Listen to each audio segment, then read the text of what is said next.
이사야 6장 1절에서 13절까지 한 절씩 교독하며 읽도록 하겠습니다. 우시야 왕이 죽던 해에 내가 본즉 주께서 높이 들린 보좌에 앉으셨는데 그의 옷자락은 성전에 가득하였고 스랍들이 모시고 섰는데 각기 여섯 나라가 있어. 그 둘로는 자기 얼굴을 가렸고 그 둘로는 자기 발을 가렸고 그 둘로는 날개 서로 불러 이르되 거룩하다 거룩하다 거룩하다 만군의 여호와여 그의 영광이 온 땅에 충만하도다 하더라.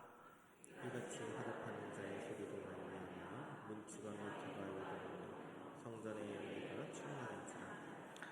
그때에 내가 말하되 화로다 나여 망하게 되었도다.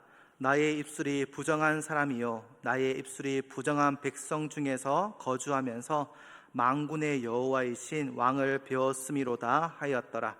그때 비스라처럼 하니가 젓가락으로 제단에서 죽음과 피무수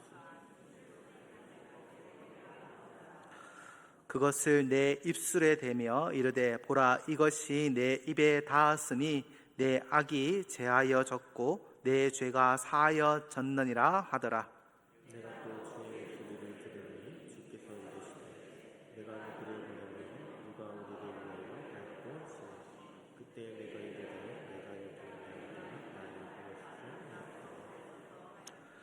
여호와께서 이르시되 가서 이 백성에게 이르기를 너희가 듣기는 들어도 깨닫지 못할 것이요 보기는 보아도 알지 못하리라 하여 이 백성의 마음을 두렵게 하라. 그들의 귀가 막히고 그들의 눈이 감기게 하라. 명료하건대 그들이 눈으로 보고 귀로 듣고 마음으로 깨닫고 다시 돌아와 고침을 받을까 하노라. 내가 이르되 주여 어느 때까지일까 하였더니 주께서 대답하시되 성읍들은 황폐하여 주민이 없으며 가옥들에는 사람이 없고 이 토지는 황폐하게 되며 예수께서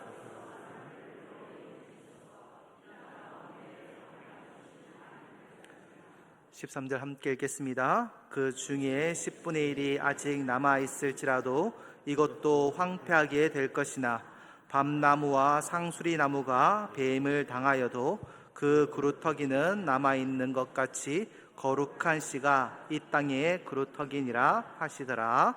아멘. 네, 오늘 제가 질문을 많이 드릴 겁니다.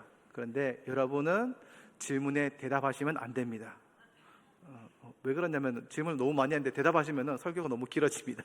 그리고 질문에 답하라고 말씀을 드린 게 아니라 질문을 드리면은 나는 어떻지라고 한번 생각해 보시라고 질문을 드립니다. 제가 이 말을 하는 이유는 제가 예전에 우리 교회에 와서 설교를 할 때에 의미 없는 질문을 좀 많이 했습니다. 그래서 피드백이 질문 좀 그만해라 였습니다. 근데 오늘 설교를 준비하다 보니까 질문이 되게 많습니다. 그런데 의미 없는 질문이 아니라 필요한 질문이긴 한데 질문이 많다 보니까 좀 미리 양해를 드리는 겁니다. 첫 번째 질문입니다. 여러분은 예배를 왜 드리십니까? 아마 여러 가지 대답이 있을 겁니다. 하나님을 만나기 위해서, 은혜 받기 위해서, 혹은 습관처럼, 그리고 아이들 같은 경우는 부모님이 가라고 하니까 왔습니다. 혹은 주일이니까 당연히 오는 거 아닙니까? 물론 이 대답들이 다 틀린 대답은 아닙니다. 그런데 조금 더 깊이 생각해 보면은 이 질문을 생각하게 됩니다. 나는 지금 정말 예배하고 있는가? 나는 지금 정말 예배하고 있는가? 예배당에 앉아 있는 것과 예배하는 것은 다를 수 있습니다. 학교 간다고 다 공부하는 건 아니잖아요. 그렇죠? 도서관에 앉아 있다고 공부하는 거 아닙니다. 식당에 앉아 있다고 해서 식사하는 것도 아닙니다. 그리고 교회에 왔다고 해서 다 예배하는 건 아니라는 겁니다. 어떤 사람은 찬양 드리는 시간에 다른 생각을 하기도 합니다. 혹은 기도하는 시간에 핸드폰을 보기도 합니다. 설교를 들으면서 오늘 점심 뭐지? 이 생각할 수도 있습니다. 어떤 사람은 예배가 언제 끝나냐 하고 시계를 보는 사람들도 있습니다. 무엇입니까? 몸은 이 예배당에 와 있지만은 마음은 다른 곳에 있는 겁니다. 생각해 보십시오. 생일 파티에 초대를 받았습니다. 생일을 하고 있는데 생일은 무엇입니까? 생일 당한 사람을 축하해 주는 자리잖아요. 근데 생일 파티에 왔는데 케이크만 냉큼 먹고 사라졌습니다. 어머야. 결혼식에 참석했는데 신랑 신부는 보지도 않고 그냥 식당에 내려가서 뷔페에서 음식만 먹고 사라졌습니다. 자, 이게 진정한 축하일까요? 아마 아닐 겁니다. 그 자리에 참석한 것과 그 자리에 참여한 것은 전혀 다른 이야기라는 겁니다. 우리는 매주 예배에 참석합니다. 그런데 우리가 하나님께 드리는 그 예배에 참여하고 있느냐, 내가 하나님께 집중하고 있느냐, 하나님께 반응하고 있는가. 가끔 우리는 이 예배를 내가 무엇을 얻는 시간으로 생각을 합니다. 오늘 찬양이 좋았다, 오늘 설교가 재밌었다, 오늘 은혜 받았나, 이런 질문들을 합니다. 그런데 이것보다 먼저 물어야 할 질문이 있습니다. 오늘 하나님께서 나에게 무엇을 말씀하셨는가? 나는 하나님께 어떻게 응답하였는가? 왜냐하면 예배는 하나님께서 시작하시는 거기 때문입니다. 하나님이 우리를 먼저 찾으셨습니다. 하나님이 먼저 우리를 부르셨습니다. 하나님이 먼저 우리를 사랑하셨습니다. 하나님께서 먼저 우리를 예배의 자리로 초청하셨다라는 겁니다. 그러면 예배의 가장 중요한 질문은 이게 되겠죠. 나는 하나님의 초청에 어떻게 응답하고 있는가? 오늘 본문은 바로 이 질문에 대한 대답을 하고 있습니다. 이거는 어쩌면은 단지 나 혼자만의 문제가 아니라 오늘날 우리 모두의 문제가 될 수 있습니다. 많은 그리스도인들이 예배에 참석하고 있지만은 예배의 본질을 놓치고 살아가고 있다는 겁니다. 우리는 예배를 드린다라고 말하지만은 어느 순간 예배의 중심에 하나님이 아니라 내가 서 있는 경우가 많습니다. 예배를 마치고 나면 이런 말을 많이 합니다. 오늘 예배가 좋았어. 근데 오늘 찬양은 좀 별로였던 것 같은데? 오늘 설교가 재밌었어. 근데 오늘 좀 은혜가 안 됐던 것 같아. 물론 이런 평가를 할 수 있습니다. 그런데 가만히 생각해 보면은 이 말들의 공통점이 있습니다. 모든 기준이 나. 모든 기준이 나라는 겁니다. 내가 만족했는가? 내가 감동했는가? 내가 좋아했는가? 내가 은혜 받았는가? 어느새 예배의 중심이 하나님이 아니라 나 중심으로 바뀌어져 버린 겁니다. 오늘날 세상은 끊임없이 우리에게 말합니다. 네가 중심이 되어라.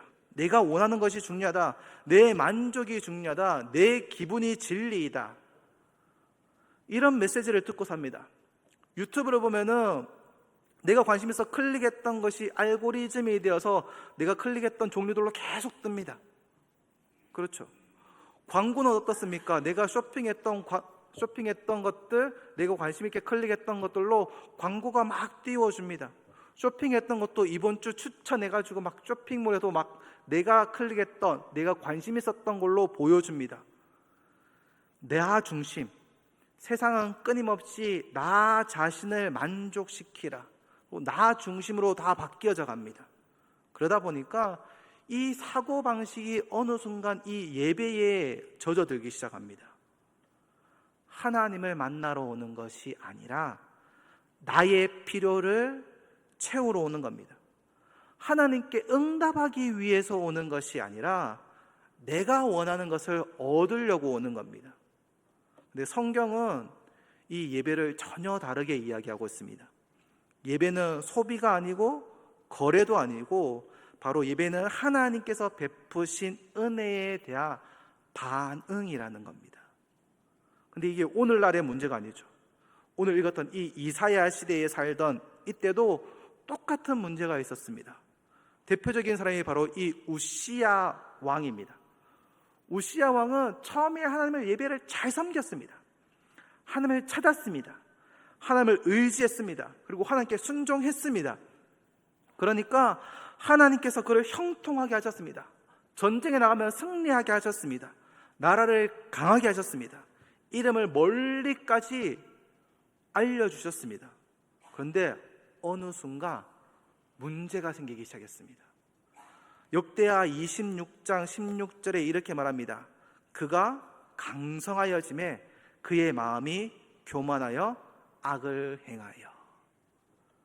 형통하게 해주셨으니까 그 형통함이 교만으로 바뀌어 버린 겁니다. 은혜로 여기지 않고 하나님의 도움을 자신의 능력으로 착각한 겁니다. 결국 하나님께서 정하신 그 선을 넘어버리기 시작합니다. 원래 성전에서 분향을 하는 일은 제사장이 하는 일이었습니다. 그런데 우시야 왕이 이 왕의 권력을 가지고 성전에 들어갔습니다. 그리고 향로를 들었습니다. 왜 이런 일을 하냐면은 자신이 주인이라고 생각했기 때문입니다. 하나님이 정하신 방식보다 자신의 생각이 더 중요하다고 생각한 겁니다. 그때 제사장들이 이 우시야 왕을 막았었습니다. 제사장 80명이 와서 왕 앞에서 외칩니다. 이 일은 왕이 하실 일이 아닙니다. 하지 마십시오라고 말한 겁니다. 그때 우시야 왕은 듣지 않고 도리어 화를 냅니다.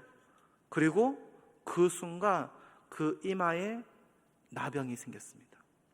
결국 그는 남은 여생을 격리된 채로 살아가게 됩니다.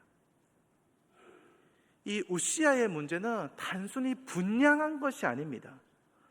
그의 진짜 문제는 하나님의 자리에 자신이 서 있었다라는 겁니다.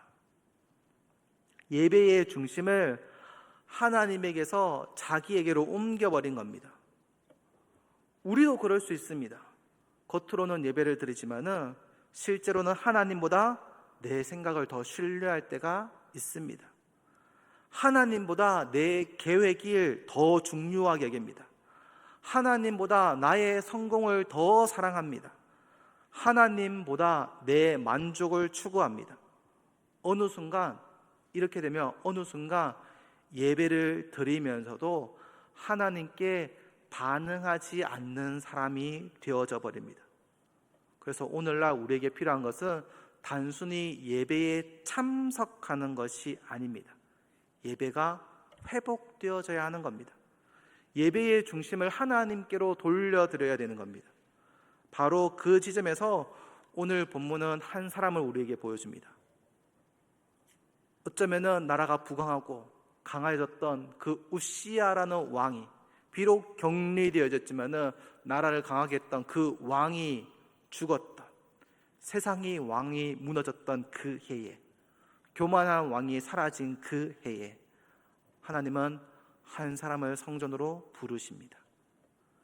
그리고 이 사람은 하나님 앞에서 전혀 다른 반응을 합니다. 바로 이사야입니다. 그리고 이 이사야가 하나님 앞에서 어떻게 반응했는지 우리가 한번 살펴보려고 합니다.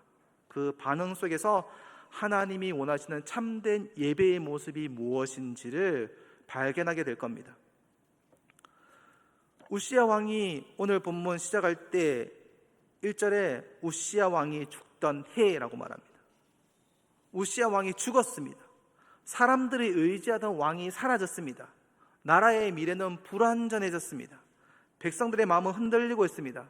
그런데 이 놀라운 장면에 우시야 왕이 죽던 해 내가 본즉 주께서 높이 들린 보좌에 앉으셨는데 그의 옷자락은 성전에 가득하였고. 이 말씀을 읽을 때 우리는 중요한 사실을 하나 놓쳐서는 안 됩니다. 우시야 왕은 죽었습니다. 그런데요, 여전히 하나님은 그 보좌에 앉아 계신다라는 사실입니다. 세상의 왕은 바뀝니다. 권력도 바뀝니다. 환경도 바뀝니다. 경제도 변합니다. 건강도 바뀝니다. 사람의 마음도 변합니다. 그런데 하나님은 변하지 않으신다라는 사실입니다. 이사야는 이 무너진 세상을 보기 전에 먼저 흔들리지 않는 하나님을 보았습니다. 이게 바로 예배의 시작입니다. 예배는요, 문제를 보는 시간이 아니라 하나님을 보는 시간입니다. 우리는 예배를 올 때에 각자의 문제를 가지고 오기도 합니다. 어떤 분은 자녀, 건강, 경제적인 어려움, 아니면 학교에서 힘들었던 일들, 여러 가지들을 가지고 이 예배당에 오고 하나님께 기도하기도 합니다. 그런데 하나님은요, 먼저 우리의 시선을 문제에서 하나님께로 바꾸고 있습니다. 옮기고 있습니다. 왜냐하면 하나님을 볼 때에 비로소 모든 것이 제자리를 찾아가기 때문입니다. 이사야가 하나님을 바라보자 성전에서 거룩한 울려 퍼지는 소리가 있습니다. 거룩하다, 거룩하다, 거룩하다. 만군의 여호와여, 그의 영광이 온 땅에 충만하도다. 천사들이 하나님의 거룩하심을 노래하고 있는 겁니다. 성경에서요, 3번 반복한다라는 것은 그걸 엄청 강조한다라는 뜻입니다. 하나님은 거룩하십니다, 거룩하십니다, 거룩하십니다. 하나님은 죄가 없으십니다. 하나님은 완전하십니다. 하나님은 우리와 비교할 수 없는 분입니다. 그리고 이사야는 그 거룩하신 하나님 앞에서 첫 번째 반응을 보입니다. 첫 번째 응답, 경배입니다. 이사야가 하나님이 어떤 분인지 보았습니다. 그리고 하나님을 높였습니다. 그 참된 예배는 여기서 시작됩니다. 하나님은 어떤 분인가? 이 질문이 없으면 예배를 시작할 수가 없습니다. 예배는 내 기분으로 시작하는 것이 아닙니다. 예배는 하나님의 존재로 시작되어집니다. 하나님을 아는 만큼 경배할 수 있습니다. 하나님을 높이는 만큼 예배하게 되는 겁니다. 그런데 놀라운 일이 이어집니다. 하나님을 바라보던 그 거룩하다, 거룩하다, 거룩하다 하고 하셨던 그 하나님을 바라보았던 이사야가 갑자기 자기 자신을 바라보기 시작합니다. 5절에 보면은 화로다, 나여 망하게 되었도다. 나는 입술이 부정한 사람이요. 여기서 두 번째 반응이 나타나는 거죠. 두 번째 응답, 고백입니다. 이사야는 하나님의 거룩하심을 보자 자신의 죄를 보게 되었습니다. 하나님의 빛 앞에서 자신의 어둠을 발견하게 된 겁니다. 우리는 보통 다른 사람의 죄는 잘 봅니다. 남편이 뭐 잘못한 거, 단점들, 아내의 문제들, 자녀의 문제들, 교회의 문제들. 그런데요, 정작 나의 죄는 잘 보지 못합니다. 그렇지만 하나님 앞에 서면은 달라집니다. 하나님의 거룩하심 앞에서는 변명할 수가 없습니다. 핑계댈 수가 없습니다. 숨을 수가 없습니다. 이사야는 말합니다. 나는 입술이 부정한 사람입니다. 왜 입술을 얘기했겠습니까? 입술은 마음의 창문이기 때문입니다. 우리는 말 속에서 우리의 마음이 드러납니다. 불평하는 말, 원망하는 말, 거짓된 말, 상처 주는 말, 교만한 말. 이사야는 하나님 앞에서 자기 자신의 실체를 보게 된 겁니다. 그리고 하나님은 그런 이사야를 정죄하지 않았습니다. 오히려 은혜를 베풀었습니다. 스랍 하나가 나타나 제단에서 숯불을 가져와서 그의 입술에 댑니다. 그리고 선포합니다. 내 악이 제하여졌고 내 죄가 사하여졌다. 여기서 복음의 그림이 나타나는 거죠. 죄는 반드시 대가가 필요합니다. 제단은 희생이 드려지는 곳입니다. 불은 심판을 상징합니다. 그런데 하나님께서 친히 그 죄를 제거하여 버리신 겁니다. 신약의 관점으로 보면은 예수 그리스도의 모습을 미리 우리에게 보여주는 것이죠. 우리는 스스로 깨끗하여질 수 없습니다. 우리는 스스로 구원할 수 없습니다. 그러나 예수님께서 십자가에서 우리의 죄를 담당하셨다라는 겁니다. 그 우리 대신해서 심판을 받으시고 우리 대신 죽으시고 그리고 부활하셨습니다. 그래서 우리는 담대하게 하나님 앞에 나갈 수 있는 겁니다. 예배는 죄인이 하나님을 만나는 자리가 아닙니다. 용서받은 죄인이, 그냥 죄인이 아니라 용서받은 죄인이 하나님 앞에 나오는 자리라는 겁니다. 그런데 하나님께서는요, 이 용서에서 멈추시지 않으십니다.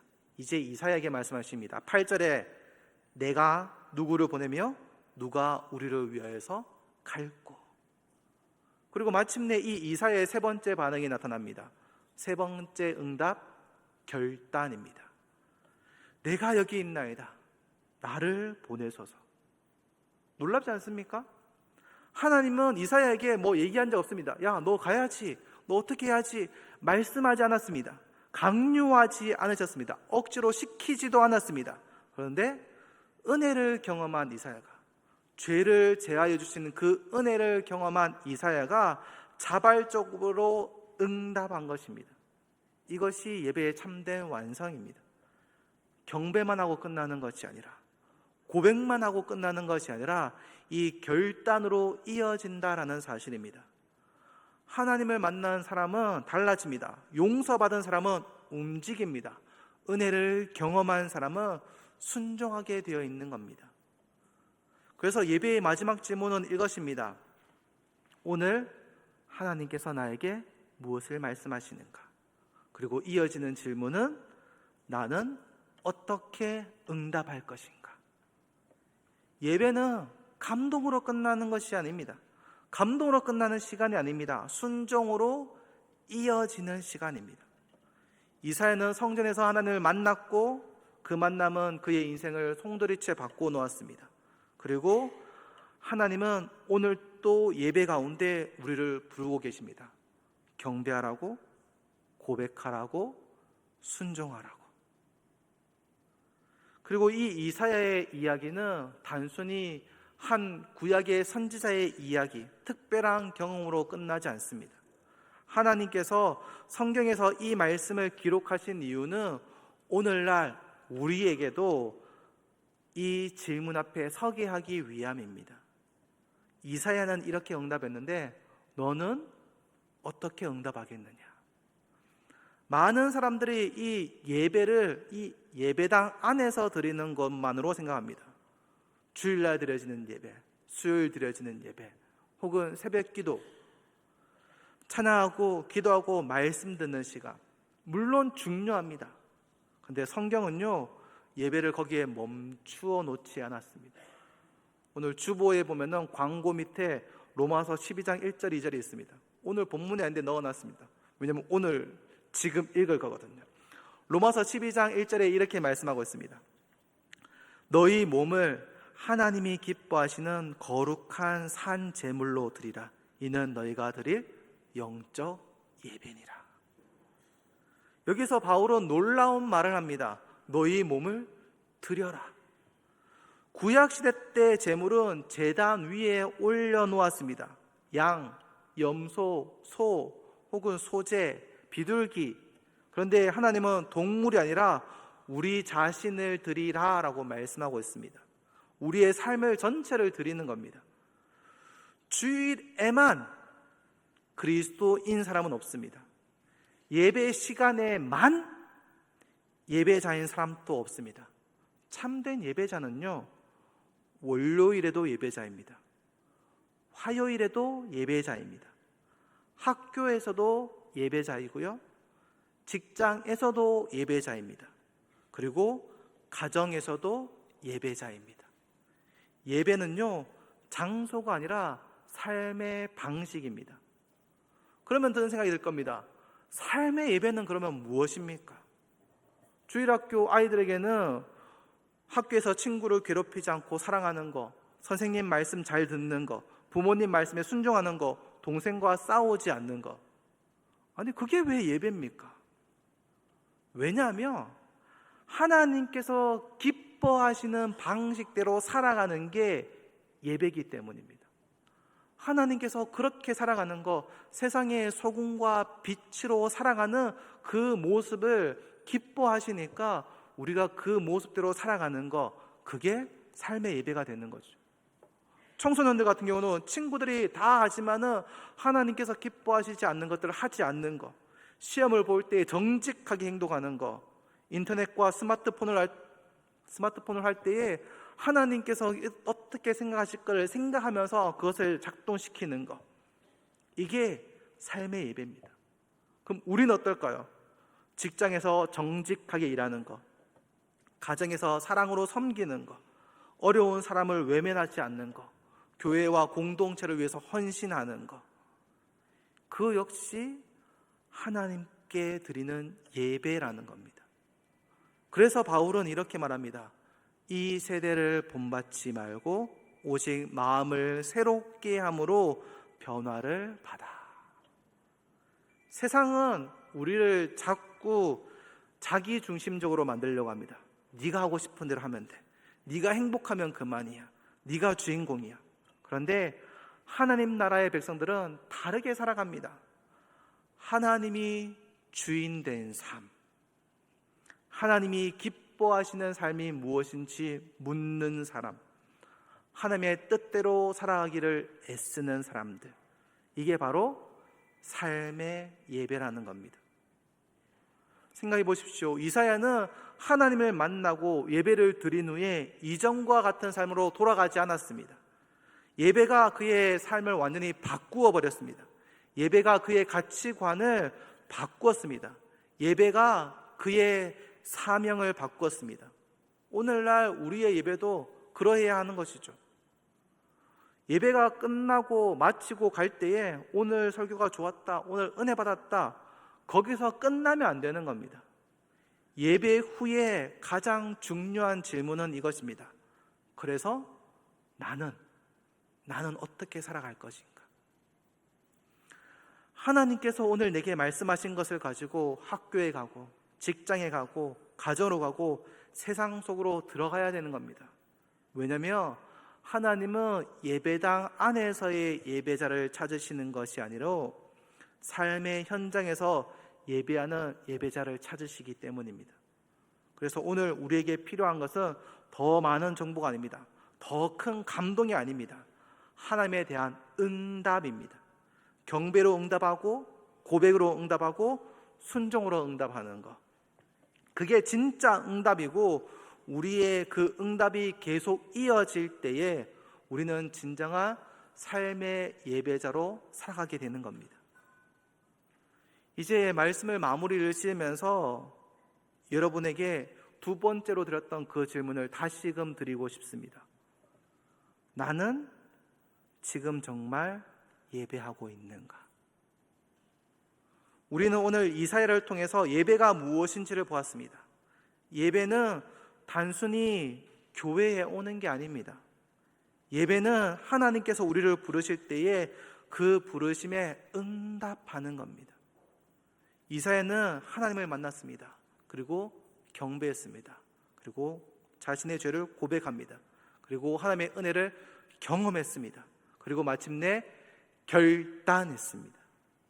내가 여기 있나이다, 나를 보내소서. 그런데 이 이사야에게 했던 이 질문이 우리에게도 여전히 유효합니다. 내가 누구를 보내며 누가 우리를 위해서 갈고? 하나님은 지금 또 여전히 사람을 찾고 있다는 겁니다. 완벽한 사람을 찾으시는 것도 아니고요, 능력이 있는 사람을 찾는 것도 아니고요, 실수가 없는 사람을 찾으시는 것도 아닙니다. 하나님께 응답하는 사람을 찾고 있다는 겁니다. 하나님은 예배 가운데 여러분에게 무엇을 말씀하셨습니까? 어떤 분에게는 예배의 중심에 다시 하나님을 돌려놓으라고 말씀하셨을 수도 있을 겁니다. 혹은 오랫동안 붙들고 있던 그 죄를 내려놓으라. 혹은 가정에서 예배자로 살아라. 혹은 어떤 어린이들에게는 학교에서 정직하고 착하고 하나님의 자녀로 살아라. 그렇게 말씀하셨을 수도 있을 겁니다. 그런데 중요한 것은 이것입니다. 하나님은 말씀하셨습니다. 이제 남은 건 무엇입니까? 나의 응답. 내가 어떻게 응답할 것인가? 여러분 한번 상상해 보십시오. 제가 예배를 다 마치고 제가 축도하고 나서 이제 눈을 딱 뜨는데 하나님이 내 앞에 딱 있는 겁니다. 그리고 하나님은 긴 말 안 하겠죠. 딱 한 질문을 할 것입니다. 너 내 음성 들었니? 내가 너에게 말하는 거 들었니? 그리고 또 얘기할 겁니다. 그래서 너는 어떻게 응답할 거니? 너는 어떻게 응답하겠느냐? 사실 예배의 성패는요, 예배가 마치고 나서 결정되지 않습니다. 예배의 성패는요, 성공과 실패는요, 월요일날 결정납니다. 예배의 성공과 실패는 학교에서 결정납니다. 예배의 성공과 실패는 직장에서 그리고 가정에서 결정됩니다. 왜냐하면 예배는 예배당 안에서 끝나는 것이 아니라 삶으로 이어지고 있기 때문입니다. 주일에 하나님을 찬양하던 입술이 월요일에는 사람을 살리는 말을 합니다. 주일에 하나님께 기도했던 그 손이 평일에는 누군가를 섬기는 손이 되어집니다.